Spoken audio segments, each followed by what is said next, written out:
Hello friends, मैंने सोचा था प्लेन घड़ा लेके पेंट कलर करके मिरर से सजाऊंगी, लेकिन घड़ा इस तरह डिजाइन में मिला तो मैं इसी को ही किसी तरह बना लूँगी क्योंकि मुझे टाइम भी नहीं है। अभी रात को 12 बज रहे हैं।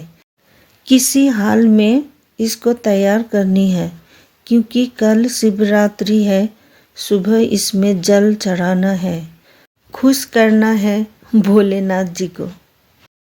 गाइस, जल्दीबाजी में थोड़ा फिनिशिंग नहीं आ रही है, इग्नोर कीजिएगा, ठीक है।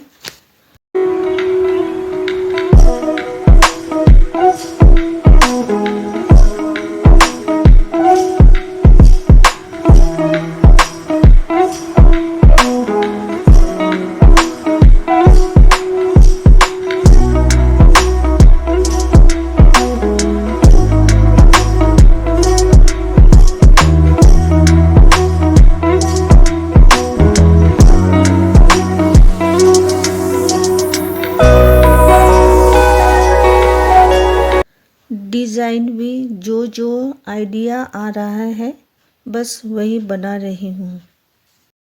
देखते रहिए आपको कैसा लगेगा।